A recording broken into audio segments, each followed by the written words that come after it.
이렇게 디모데전서 1장에 있는 이 말씀을 통해서 또 하나님께서 주시는 은혜를 우리가 함께 나누기를 원합니다. 이제까지 우리가 바울의 그 옥중서신의 말씀을 함께 나누었습니다. 바울이 유대인들에게 오해를 받게 되었고 또 신성모독죄로 고발이 되어서 로마에까지 가서 재판을 받는 바람에 바울은 로마 감옥에서 4권의 편지를 쓰게 됩니다. 그걸 우리가 옥중서신이라고 그러죠. 그래서 교회론에 대한 글, 이 에베소서와 골로새서, 그리고 대속의 은혜가 기록된 이 빌레몬서, 그리고 유럽에서의 첫 교회, 이 빌립보 교회를 향한 사랑의 편지, 이 빌립보서, 이렇게 4권의 옥중서신을 쓰게 됩니다. 그리고 바울은 얼마 후에 미결수로 있다가 정권이 바뀌는 바람에 감옥에서 잠깐 풀려나게 됩니다. 그때 바울은 이제 감옥에서 편지를 썼던 이 지역들을 돌아보면서 이제 확인을 하러 가게 되는데요. 먼저 에베소 교회가 있는 소아시아 지역에 들르게 되고, 그 다음에 빌립보 교회가 있는 이 마게도냐 지역을 돌아보면서 이제 그 교회들에게 사역자를 세우는 일을 하게 됩니다. 그래서 바울은 이 로마에서 배를 타고 지중해를 지나오면서 그레데라는 섬을 들렸다가 이제 에베소를 거쳐서 마게도냐 지역을 갔다가 이제 니고볼리라는 곳으로 이동을 하게 되는데요. 이렇게 이동하는 경로를 우리는 이제 바울의 5차 전도 여행이라 보통 그렇게 이야기합니다. 바울이 예루살렘에서 재판받기 위해서 로마로 간 행로를 4차 전도 여행이라 그러고요. 잠깐 풀려났다가 이런 교회를 돌아보는 요 사역을 5차 전도 여행이라 우리는 그렇게 얘기를 하게 됩니다.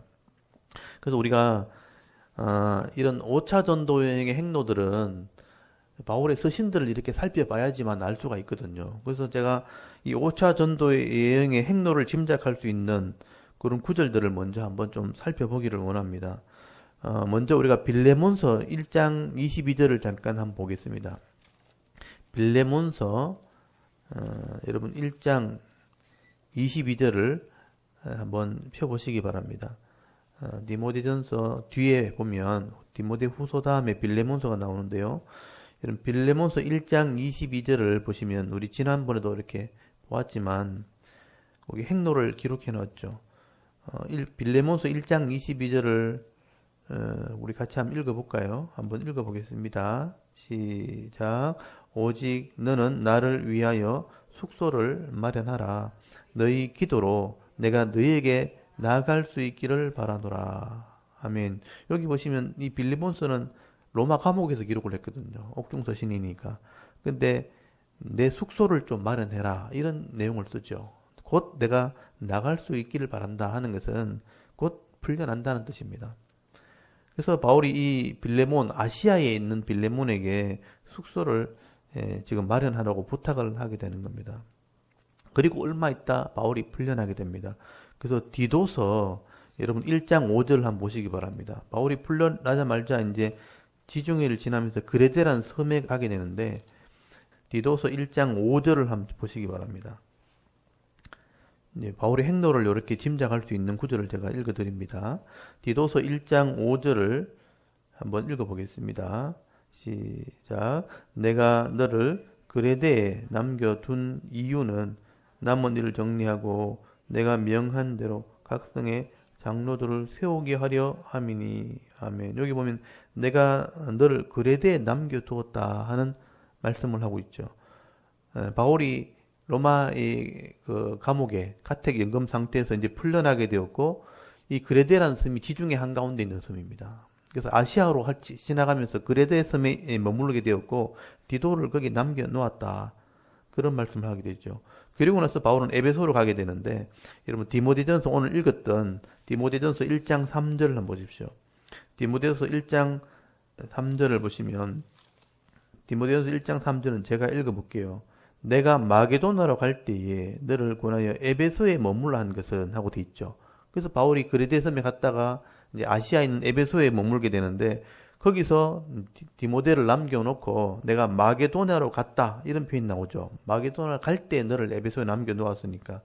그래서 바울은 이 에베소에 디모데를 남겨놓고 이제 마게도냐로 가게 되는 것입니다. 그래서 마게도냐 갔을 때에 이제 편지를 쓰게 되는 거죠. 그레데 섬에 있는 디도에게 디도서를 쓰고 마게도냐에서 에베소에 있는 디모데에게는 디모데 전서를 쓰게 됩니다. 그리고 이 편지를 쓰고 난 뒤에 니고볼리라는 곳으로 이동하게 되는데요. 우리 다시 디도서 3장 12절을 한번 보시겠습니다. 디도에 있는 디도에게 편지를 쓰면서 마게도냐에서 이 편지를 쓰거든요. 그래서 내가 어디로 가게 될지를 기록을 해놨습니다. 디도서 3장 여기 12절을 한번 보십시오. 350페이지에 있는 디도서 3장 12절을 우리 한번 읽어볼까요? 시작. 내가 아데마나 두기고를 네게 보내리니 그때 네가 급히 니고볼리로 내게 오라. 내가 거기서 겨울을 지내기로 작정하였노라. 마게도냐에서 이 디도서를 쓰면서 내가 니고볼리로 간다 이렇게 써놨죠. 그리고 겨울을 거기서 지내기로 계획했다, 작정을 했다라고 말씀을 합니다. 그래서 이제 이 바울은 마게도냐에서 디모데전서와 디도서를 보내고 난 뒤에 그 그리스 서쪽에 있는 니코폴리스라는 곳에 가서 마지막 집회를 하게 됩니다. 그곳에서 많은 사람들을 모아서 복음을 전하고 집회를 하게 되어질 때 네로 황제에게, 그 당시 황제가 네로 황제였습니다. 네로 황제에게 발각이 되어서 복음을 전한다는 이유 때문에 체포가 되었고 그때는 진짜 죄수가 되어서 다시 로마 감옥으로 갇히게 됩니다.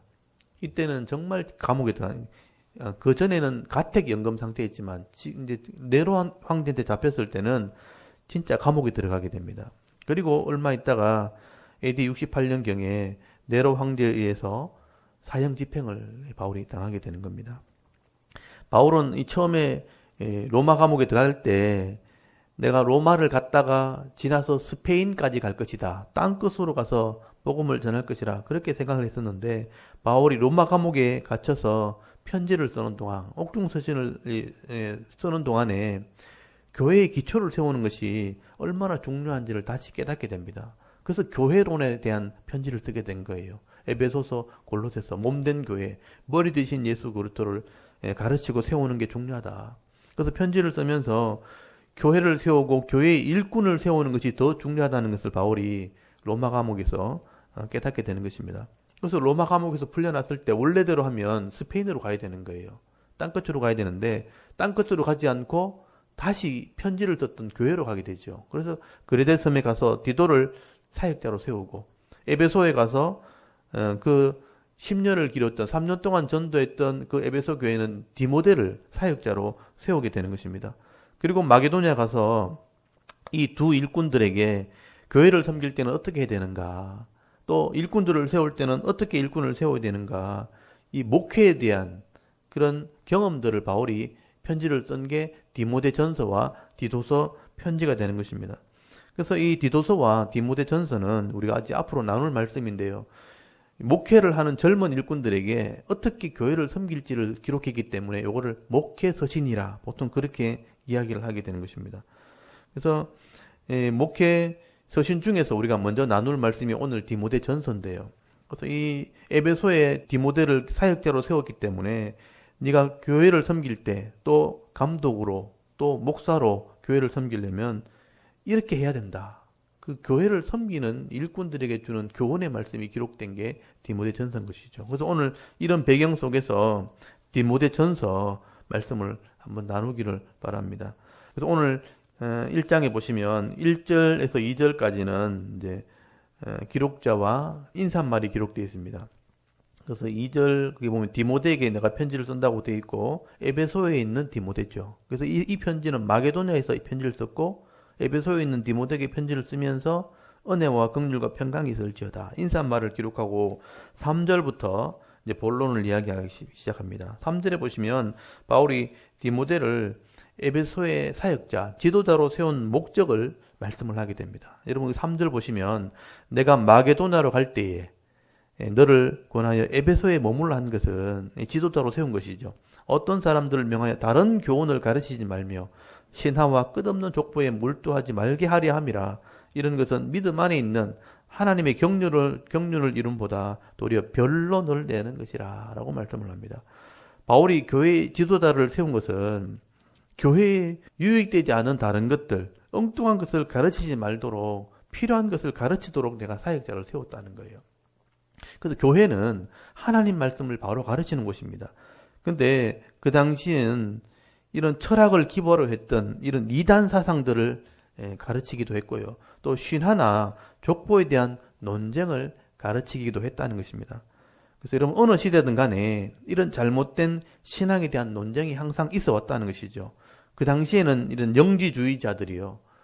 영적인 지식을 추구하는 사람들, 이 플라톤의 이론을 따라서 철학 사상을 배경으로 해가지고 영적인 것이 진짜고 우리 육신 악한 것이다. 그렇게 하면서 예수님이 어떻게 하나님이 영적인 분이 육신의 껍데기를 입고 올 수 있는가. 그래서 예수님의 이 신성을 부인하게 되기 때문에 이 잘못된 기독교 신앙을 가리킨 자들이 영지주의자들입니다. 이런 사람들이 예수를 믿는 사람들을 어리석은 사람이라고 취급하면서 핍박을 했던 사람들이죠. 이 사람들이 바로 할례당들입니다. 이 할례당들이 예수를 믿어서 구원받는 게 아니고 율법을 행함으로 구원받는다. 율법을 잘못 해석하고 가르치는 자들이 있었다는 것이죠.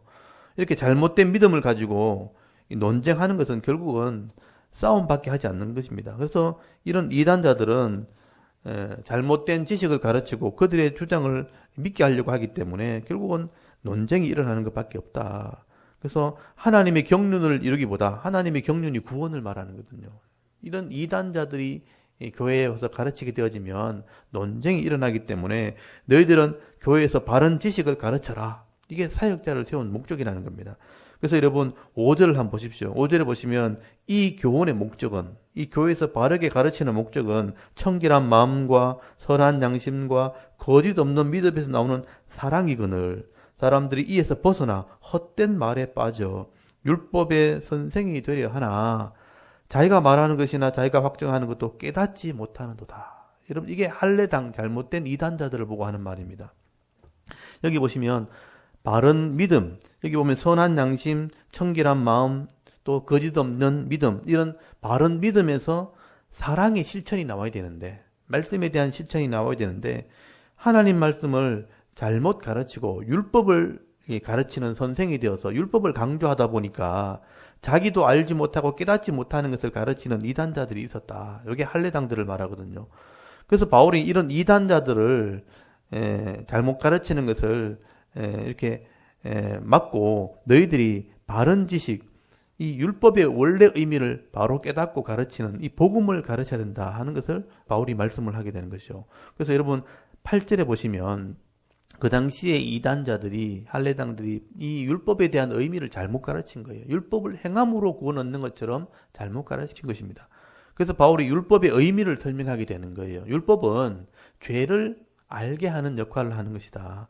그래서 8절에 그러나 율법은 사람이 그것을 적법하게만 쓰면 선한 것임을 우리가 아노라. 율법은 원래 선한 의도로 하나님 주신 것인데 죄가 무엇인지 알게 하는 역할을 한다는 것입니다. 그래서 이 죄가 무엇인지 알게 되어지면 죄 문제를 해결하기 위해서는 예수를 믿어야 우리가 죄 문제가 해결되거든요. 그래서 율법이 복음으로 우리를 인도하는 것이다. 여러분 9절을 보시면요.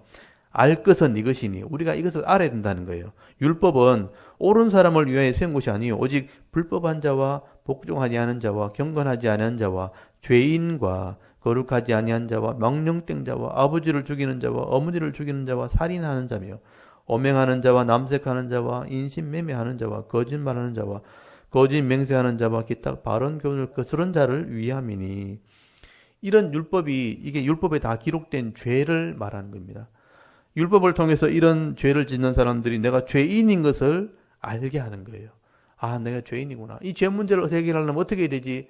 예수님을 만나야 되고 예수님을 믿어야 된다는 것을 알게 하는 거죠. 이게 바로 복음이라는 거죠. 율법은 복음으로 인도하는 역할을 한다는 것입니다.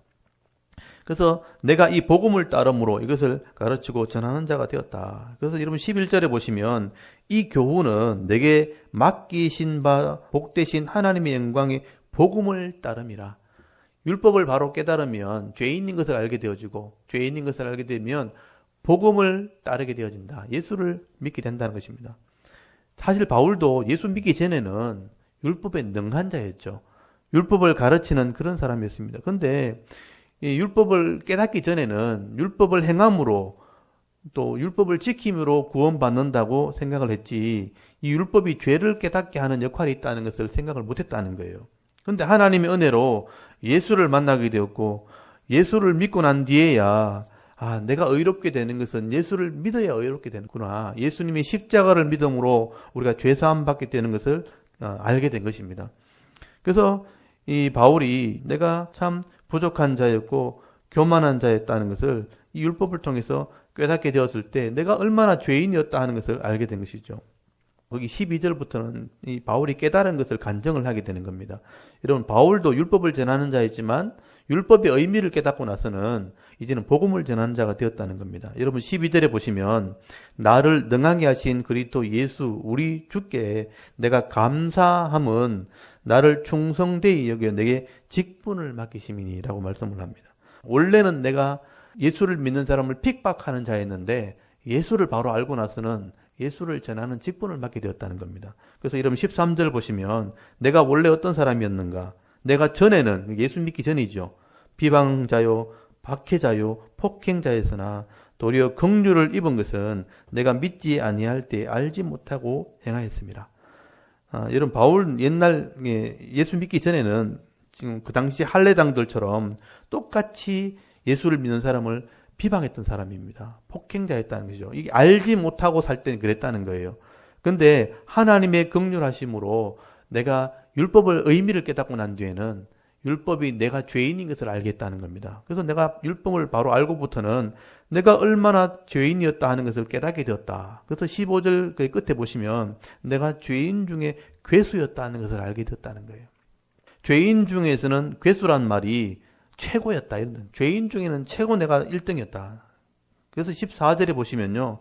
하나님의 은혜로 내가 이것을 깨닫게 되었다. 하나님의 은혜가 예수 안에 있는 믿음과 사랑과 함께 풍성하도록 임하게 된 것은 여기 하나님의 은혜로 말미암아 예수를 믿게 되었고 또 믿음과 사랑을 깨닫고 나서부터 내가 변화되었다.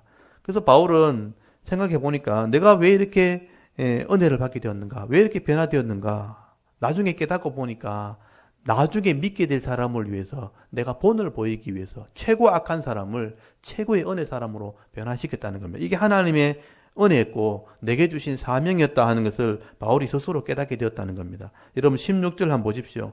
그러나 내가 긍휼을 입은 까닭은 기록되어 있죠. 내가 예수 믿은 이유는 이 뜻이죠. 내가 긍휼을 입은 까닭은 예수 그리스도께서 내게 먼저 일체 오래 참으심을 보이사 후에 주를 믿어 영생 얻는 자에게 본이 되게 하려 하심이라.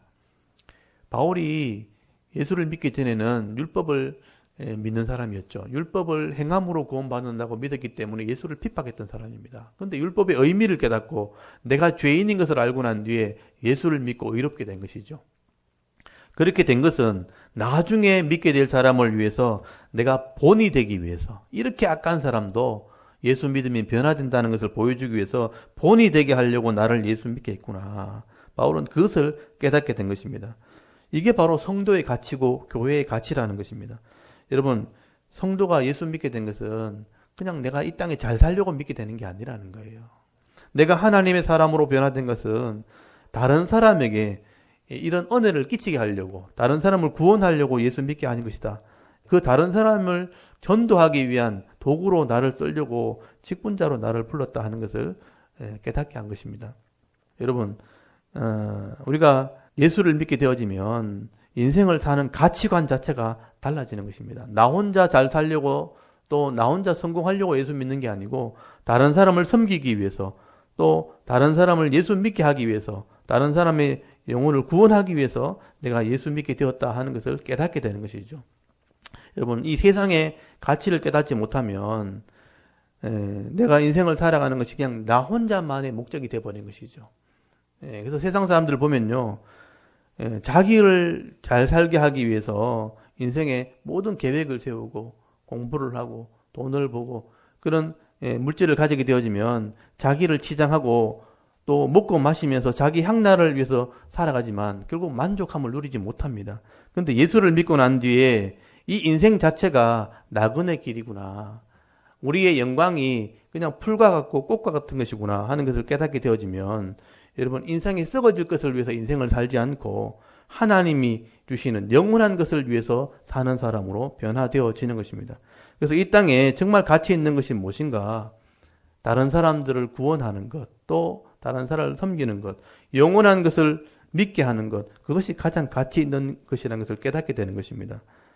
그래서 다른 사람을 위해서 섬기고 나누어 주고 또 다른 사람을 위해서 섬기는 자의 삶을 사는데도 내 마음이 행복함을 누리게 되어지고 진짜 진정한 기쁨을 누리게 되는 것, 그게 예수 믿는 사람들의 마음이라는 것이죠.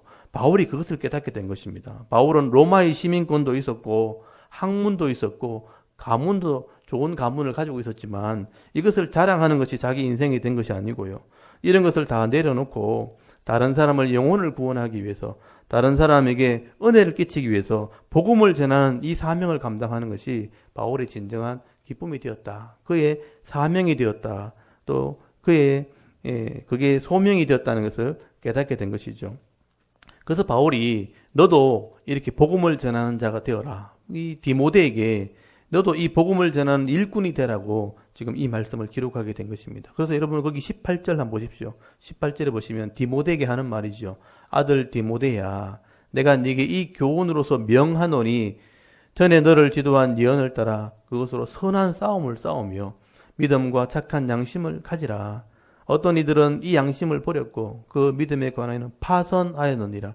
그 가운데 후메네오와 알렉산더가 있으니 내가 사탄에게 내준 것을 그들로 훈계를 받아 신성을 모독하지 못하게 하려 함이라 라고 말씀을 하게 되죠.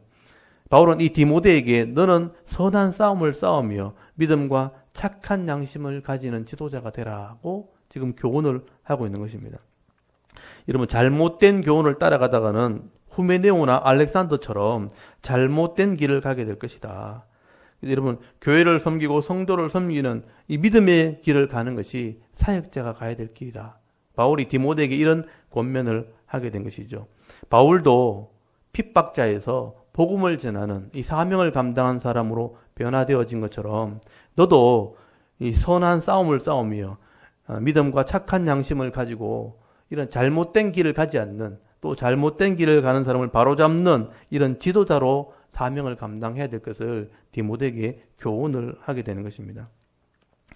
그래서 오늘 이 디모데전서 말씀을 통해서 바울이 왜 예수를 믿게 되었는지를 깨닫게 되었던 것처럼 오늘 우리도 왜 내가 예수를 믿게 되었는가, 내가 왜 하나님의 자녀가 되었고 내가 이 직분을 왜 가지게 되었는가, 여러분 묵상해 볼 수 있기를 바랍니다.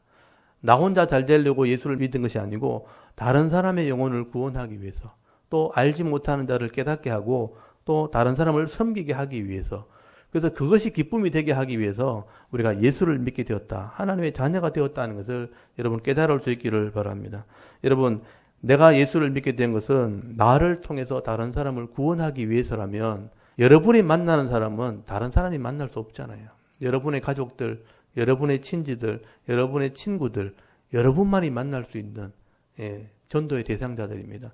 그래서 그 사람들 중에 아직 인생의 가치를 깨닫지 못하고 자기만을 위해서 그냥 살아가는 사람이 있다면 예수를 믿고 구원받는 인생의 가치를 깨닫는 사람으로 변화시키는 것, 내가 본을 보이기 위해서 먼저 예수를 믿게 되었다는 겁니다. 그래서 그 사람들을 섬기고 또 그 사람들을 위해서 나누어주고 또 바른 길을 인도하는 삶을 살아가게 되어질 때에 함께 이 땅에서 복을 받는 사람이 되어지는 것이죠.